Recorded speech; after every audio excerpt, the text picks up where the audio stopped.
All right, folks, we're moving right along. Not more of a pivot, more of a transition to discussing Russian propaganda.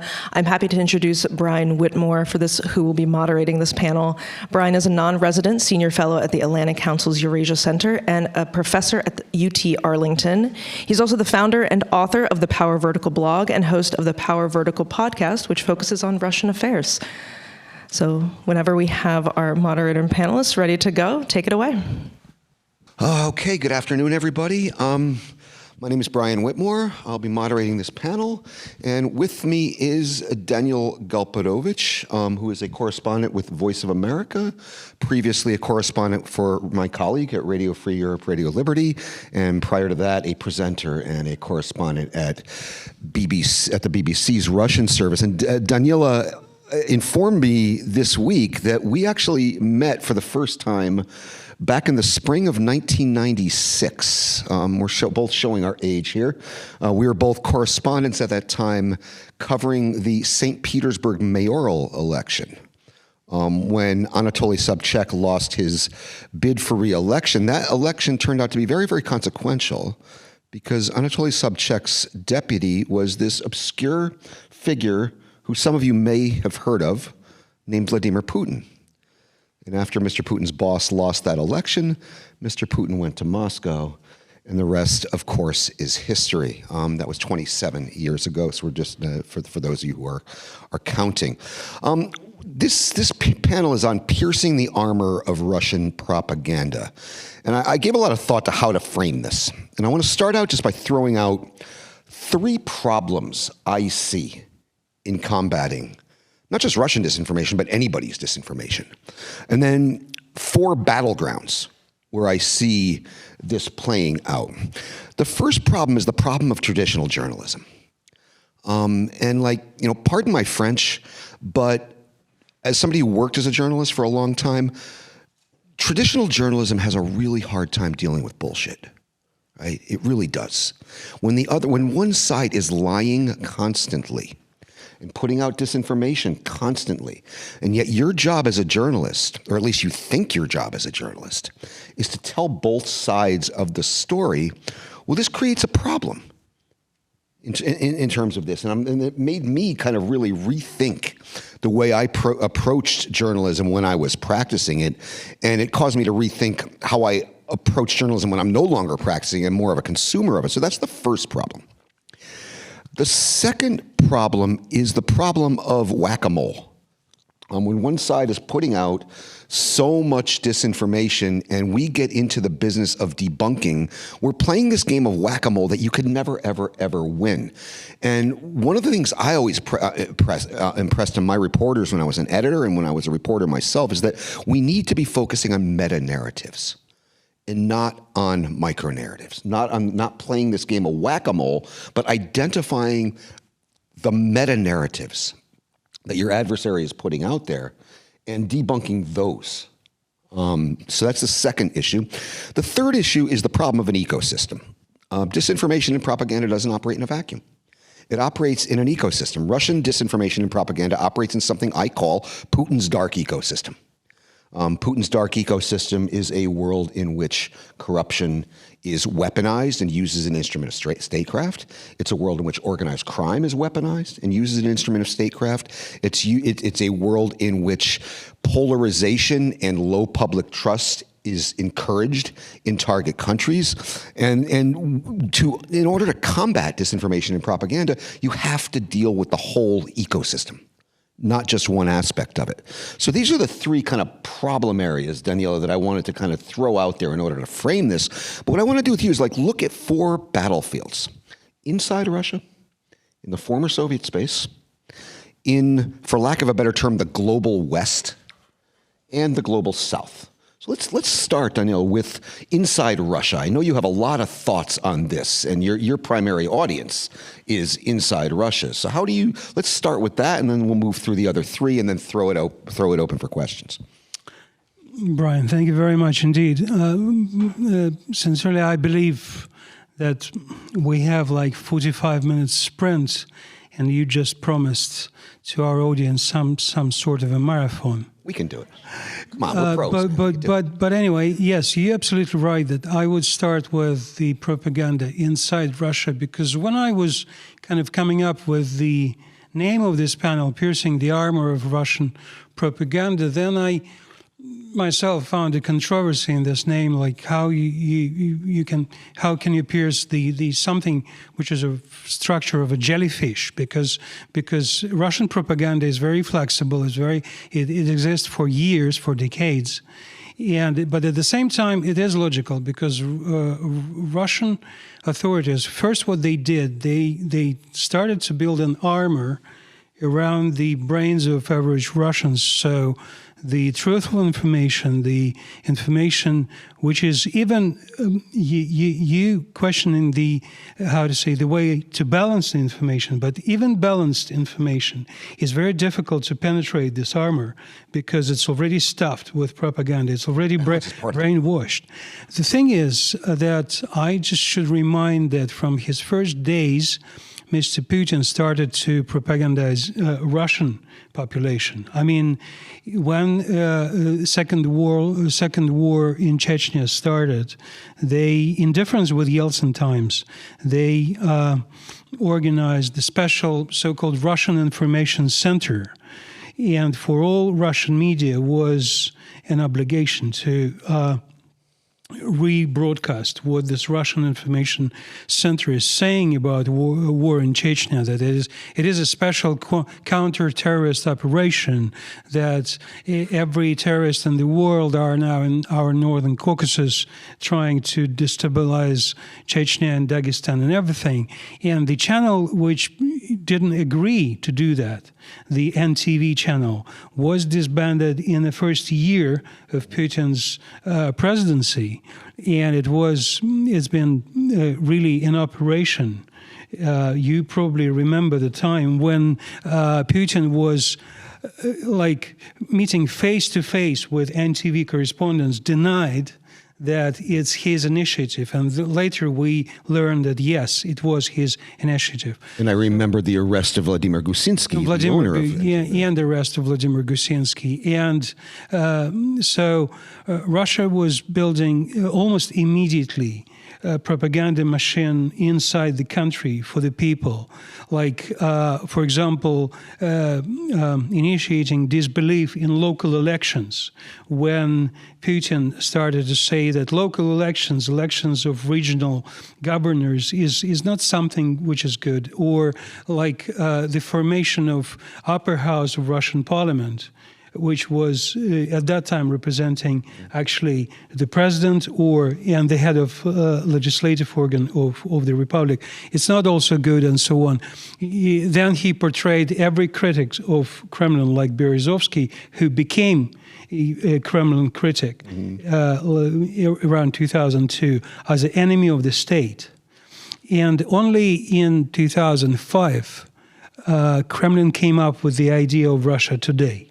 So at least 4 years Putin spent for the propaganda on his own people. So they were honing the skills, if you will, of course, at home before this was turned out on an unsuspecting. And it turns really nasty during the annexation of Crimea. I remember myself that I could feel the change of the tone of Russian propaganda, and the wave of this hatred, wave of this dehumanization of Ukrainians, which started right after active Russian steps in annexing Crimea, in waging the war with help of separatists on the east of Ukraine, and so on.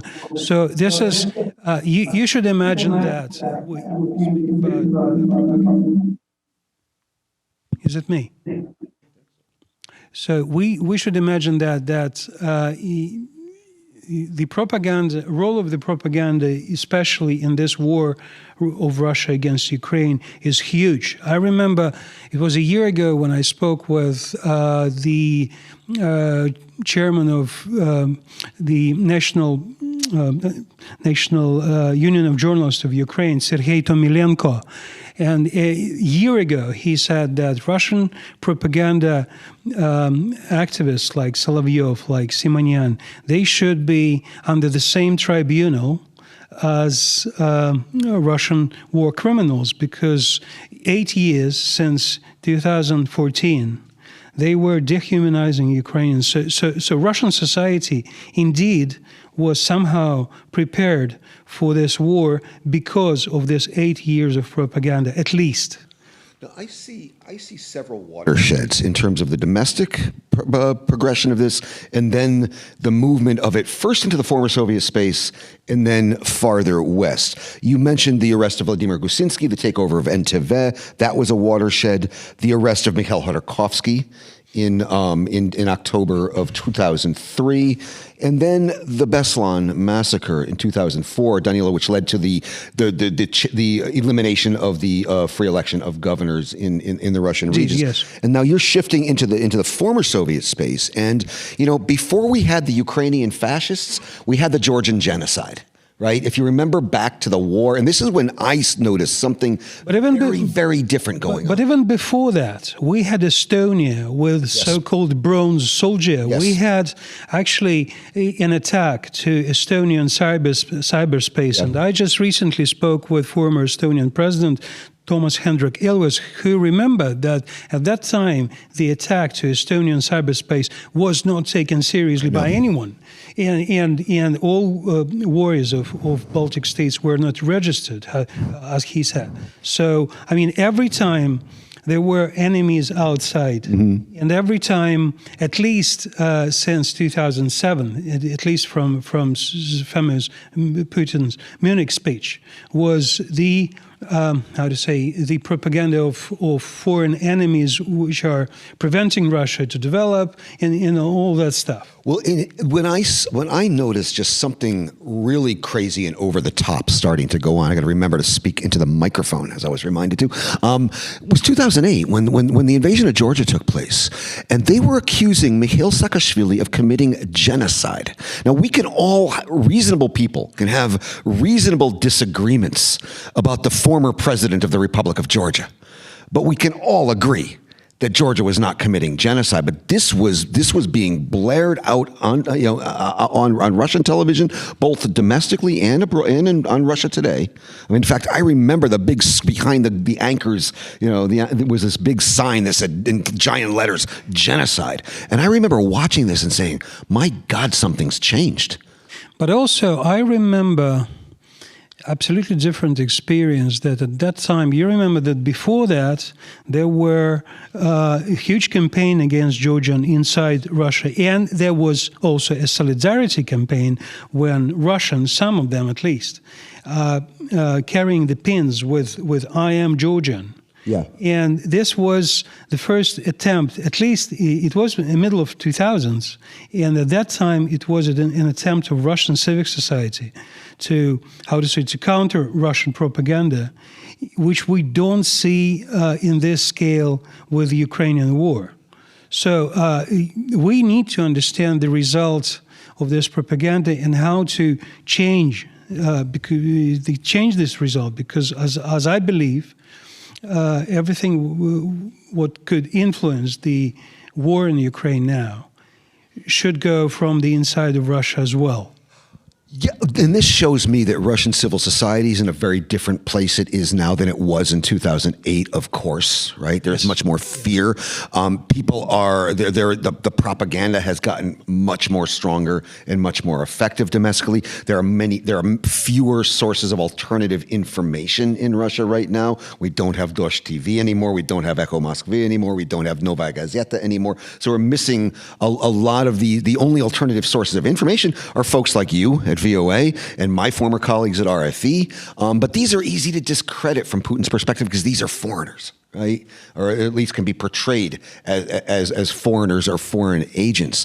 I want to drill into the narratives that the Putin regime was beginning to push, because you went through the domestic narratives.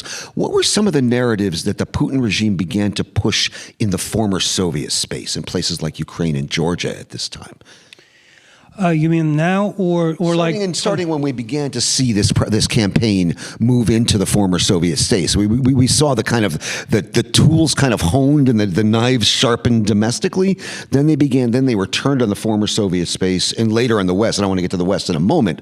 But what do you see in the former Soviet space? What kind of narratives did you see them trying to push? Of course, the first thing what Putin did, he weaponized the Russian communities inside of these countries. Then it's always been very, very convenient for Putin to present this Russian communities as suppressed. I remember covering Parliamentary Assembly of the Council of Europe, and a Russian delegation all the time came up with human rights in Latvia, human rights in Estonia, and everything. And of course, it was immediately used for the propaganda. So we now see that Russian communities in former USSR countries are much more under Russian propaganda than it was before. And actually, not only, I mean, for example, in Germany, local population is also much more and more under Russian propaganda, even if they see the real results of this war of Russia against Ukraine.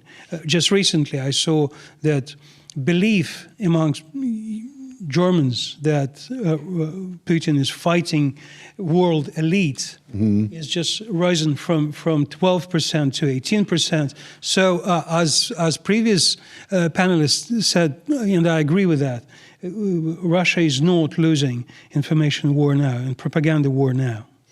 Now, and this strategy worked in former Soviet states that had large either ethnic Russian or Russophone populations, right? So this will work in some of the Baltic states. This will work in Ukraine and Belarus.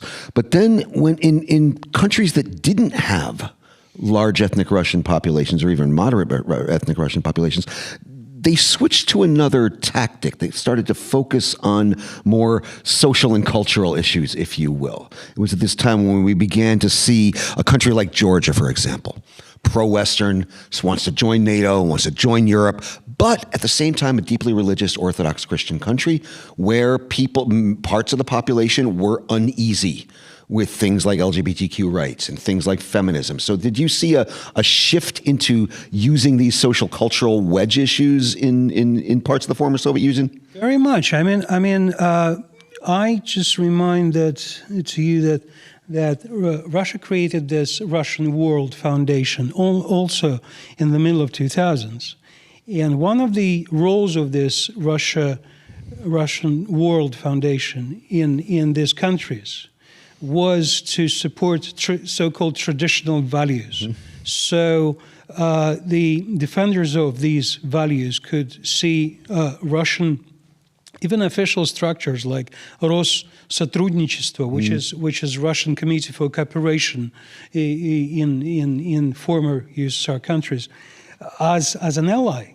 As somebody who they share, again, common values, and they see Moscow as really, on their side in this, not exactly ethnic, but maybe the clash of values, yes, as you say. It's a classic wedge issue. A wedge issue is an issue that divides your opponents and unites your supporters, right? And this is something I saw, and I saw this out of a Kremlin white paper that was published back in 2013, which is actually encouraging the Kremlin to use these issues as wedges. So you have a country like Georgia or Ukraine that seeks to move west, and you use these wedge issues because you might have people who are Western-oriented but are also culturally conservative, and you make this argument, if you go to Europe, this is what you're going to have. And it was effective to a degree in Georgia and elsewhere. But it's not effective anymore in Ukraine. No. Because my father was from Kharkiv, and Kharkiv in Ukraine is Ukrainian and Russian-speaking city. And I could say that, for example, in 2014, there were forces in Kharkiv which were definitely pro-Russian, and everybody knows that. And since the beginning of the war, this open war, Kharkiv turned into completely pro-Ukrainian city. So Putin did the worst job for himself, doing with this aggression the devastation which he put on Russian-speaking population of Ukraine. So it doesn't work there anymore. But this is the result of the war. It's not the result of the information policy. And I'm wondering what those of us that are trying to battle this, whether we are in media or in the think tank community or in academia or in the policy world, how do we push back against this? What can we learn from what we've seen up until now? We need to define against what. Because if he's still promoting Russian world now, after a year of war, everybody sees what the Russian world is. It's Bucha. It's Gostomel. It's a lot of victims. It's torture chambers. It's genocide. It is genocide. It's in many ways, and even U.S. lawyers now say that there are bases for genocide. But I mean, what else we should push back on? If we should push back on this uncertainty that. For example, Russian officials and Russian media are trying to push into the world that it's not all that clear. So we had troubles with Ukraine for years. It's NATO which pushed it into the war. It also doesn't work anymore because you remember how Minister Sergei Lavrov just recently been laughed when he was saying we didn't start the war. What we need to do is to initiate the process of doubts and thinking in Russians themselves. And this is what Voice of America Russian Service is trying to do. So my podcast, for example, which has the name Ukraine, the Most Important, we have this part of the news, hard news, that Russia is shelling and bombing Ukrainian cities. We just give it as a normal, I would say, war news chronicle, but it speaks for itself because at the same time we speak about killing of children, shelling of hospitals, and many other civic infrastructure.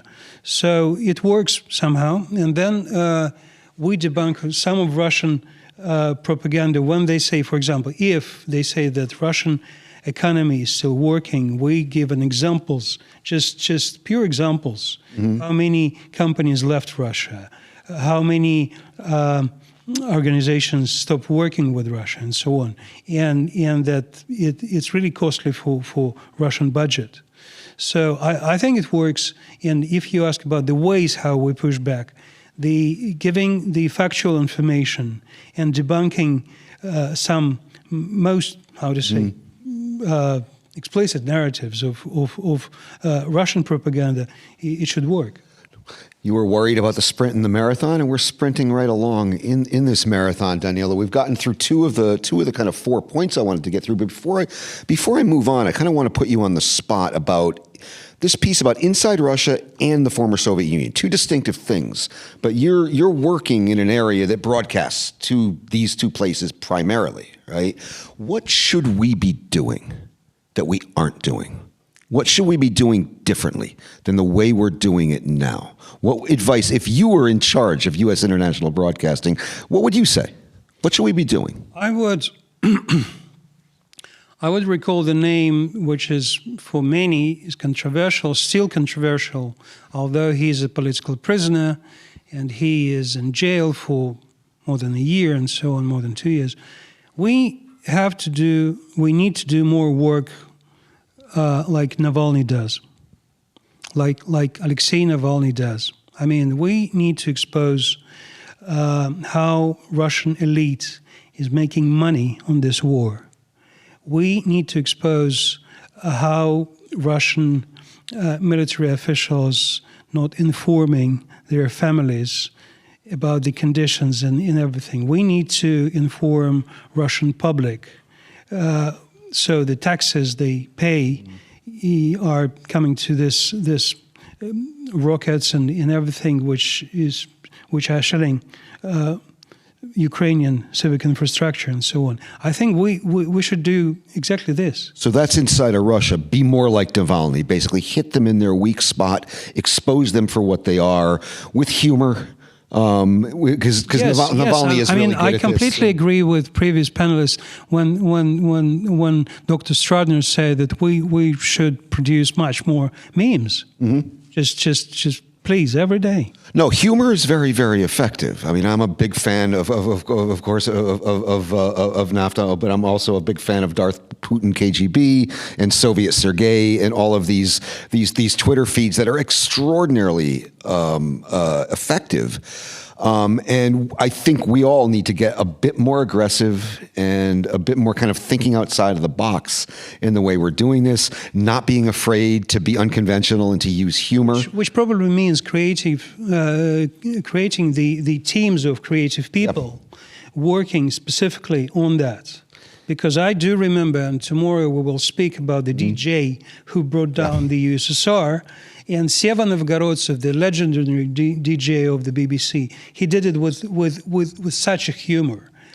So and Putin hates to be joked about. Yeah, no, and I mean, I think in this it requires, and folks our age, we have to kind of pass the torch in a lot of ways to a younger generation. Because if you look at the very clever things I see going on, kind of inside the American body politic, these Gen Zers put this thing out, "Birds aren't real," which is kind of making fun of conspiracy theories. It's hilarious. And it's really, really effective. And I think these kinds of things could potentially work in the Russian market. What about the former Soviet space? Do you think we should be doing anything different than what we're doing now? Anything we're not doing we should be doing?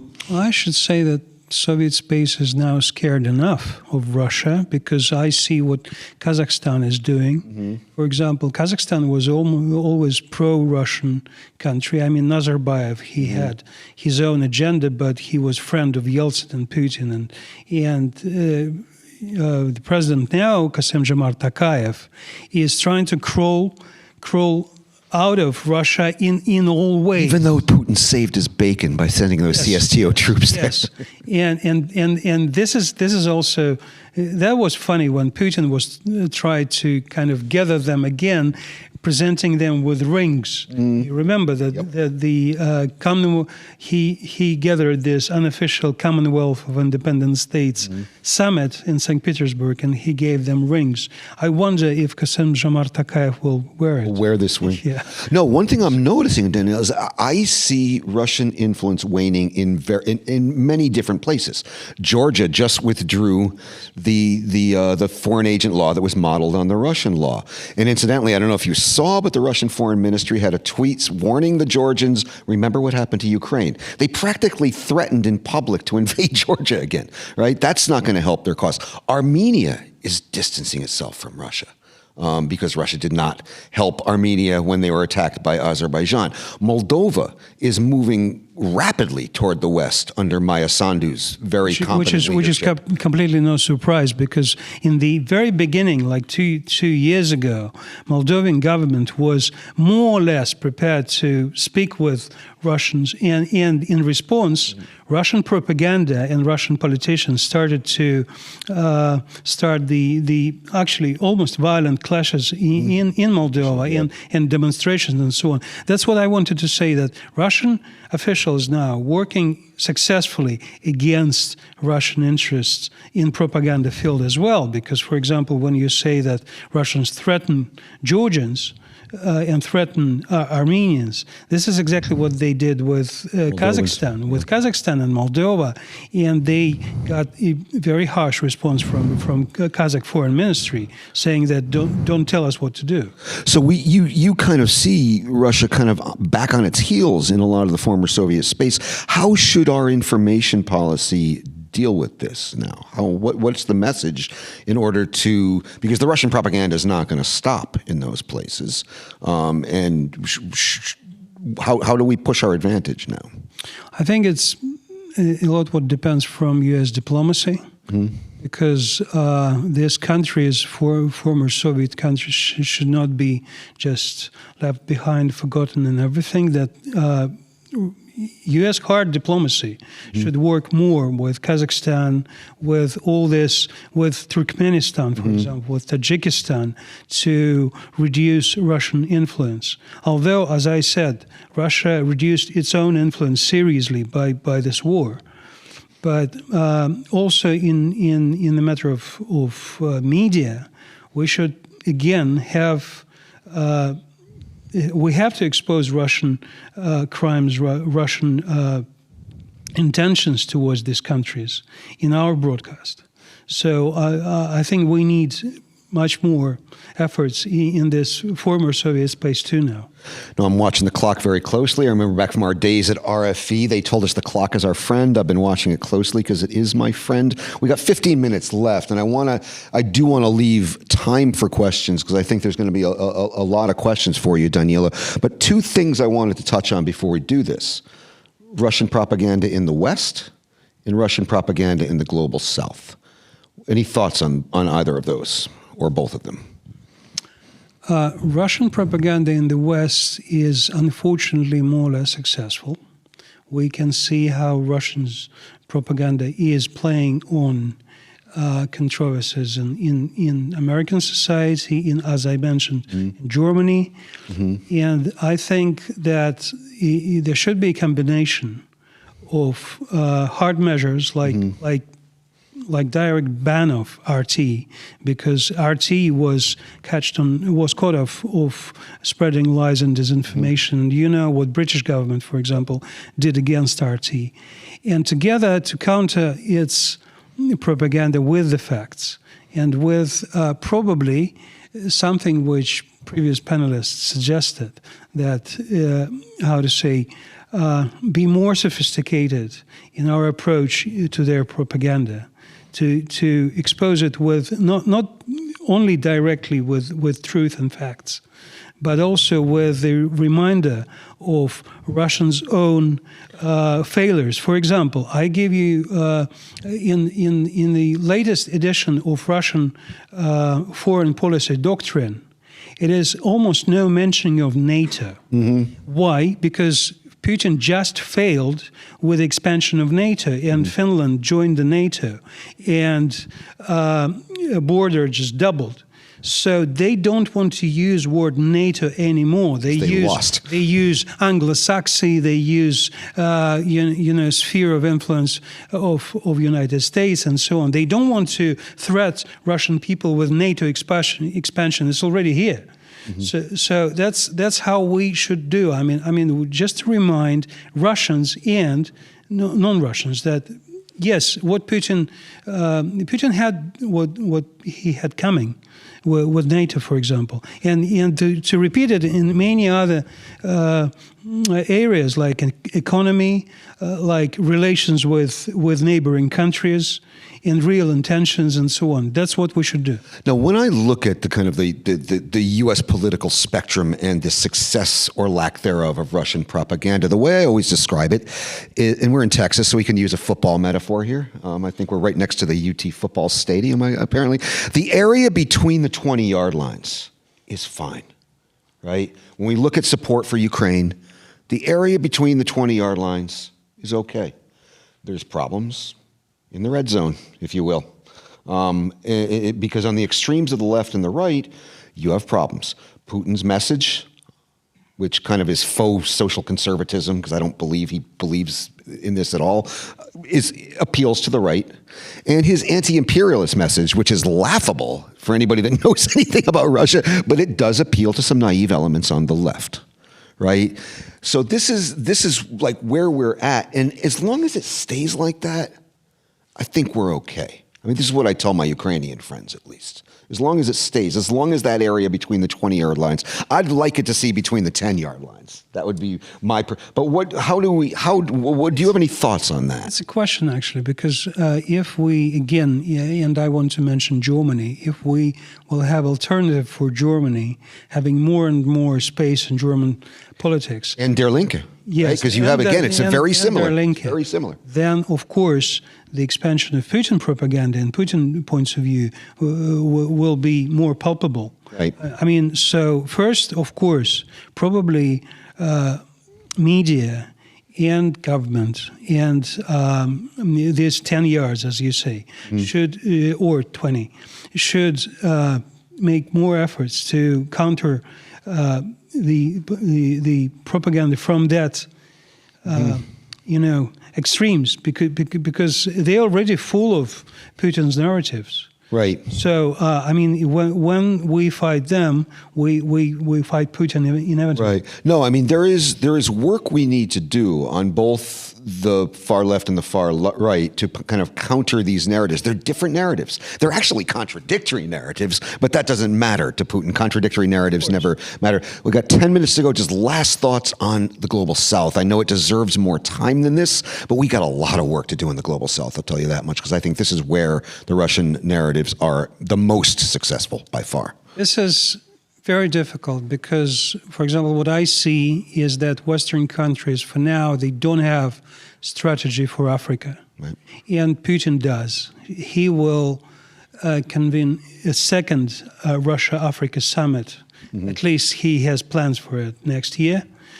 He has a support or... Vice President just went to Africa. The Secretary of State recently went. The First Lady went. Lavrov before him and so on.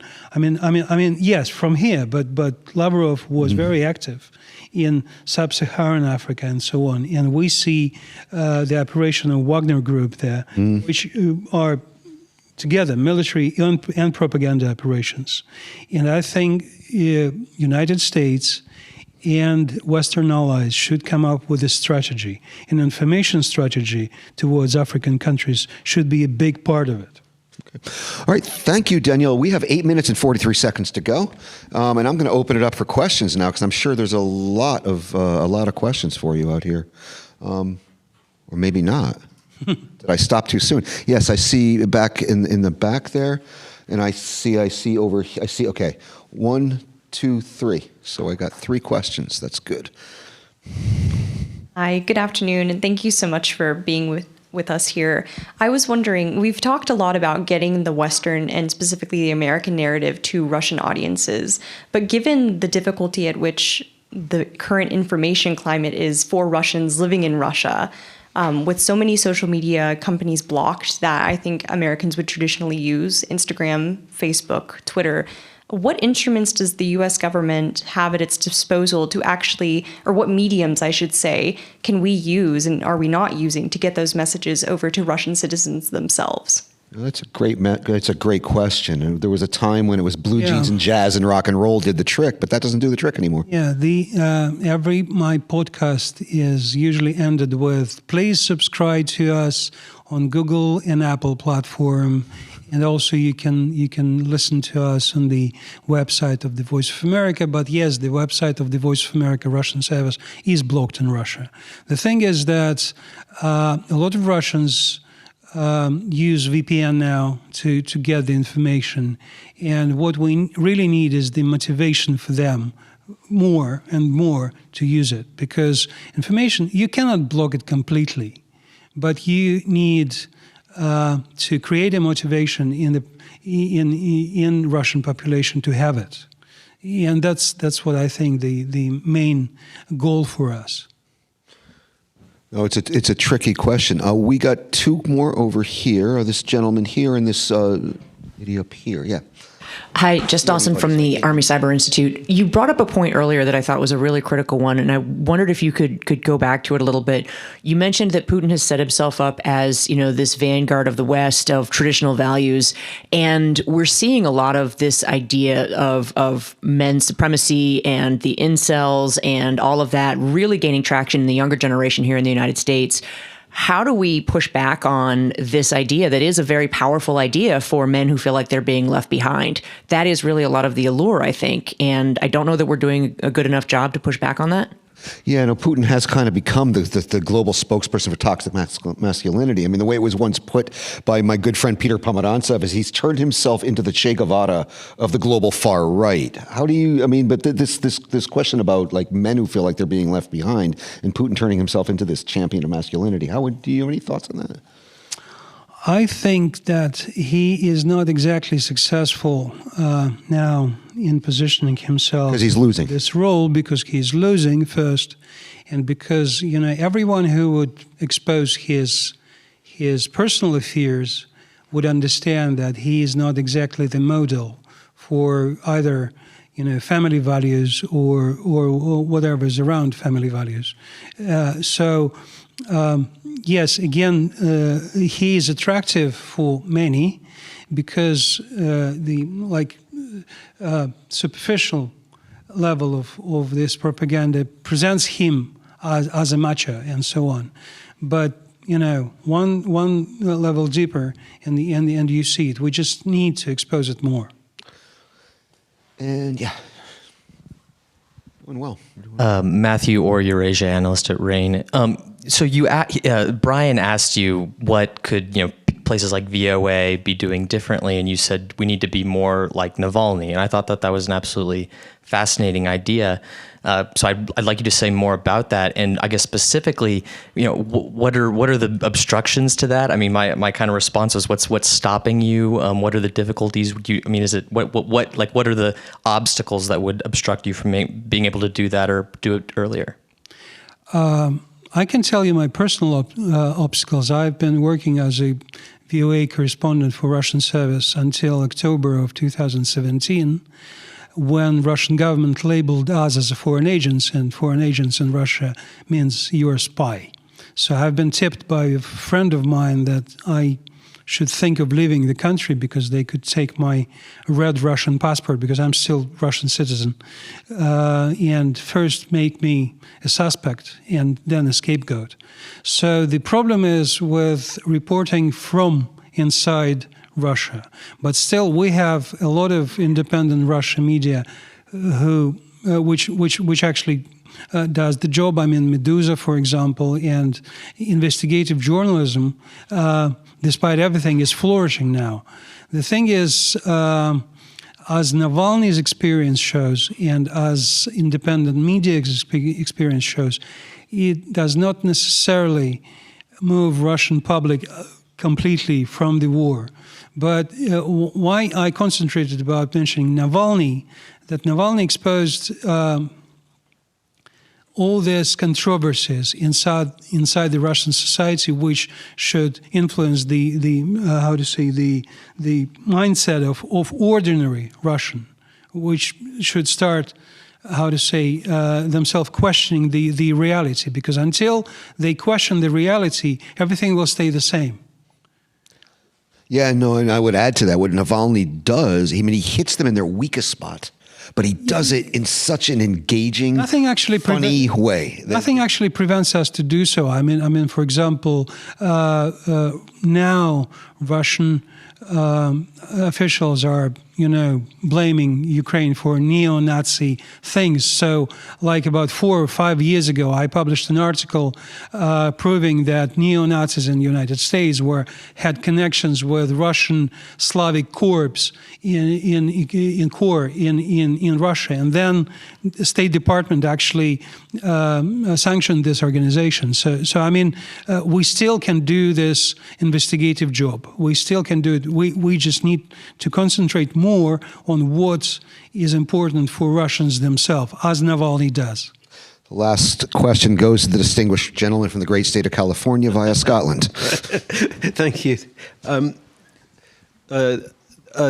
Danila, I wonder, before this panel, you and I were talking about broadcasting in the Cold War and what the rules were for Britain around talking about Russian leadership. And I wonder, how do you think Western broadcasters should approach the feeling that Russians have for Putin? Does it make sense for a mockery of him to be off limits? Or what sort of tone do you think that the broadcasters should adopt? This is interesting. Yeah, I think mockery should be off limits completely. I mean, mockery should be without any limits towards him, because Stalin was perceived as unreachable, mighty Tsar and the founder of the state and some saint guy. Putin is, I think, in the minds of many Russians, is a lucky guy. Lucky guy like you and me, who was in St. Petersburg, who sometimes uses criminal language. He's very close to people. He's all against this Western, elite and so on. So if we will mock him more, I think it will help more. I don't think we should have any barriers in that. In difference with Stalin time.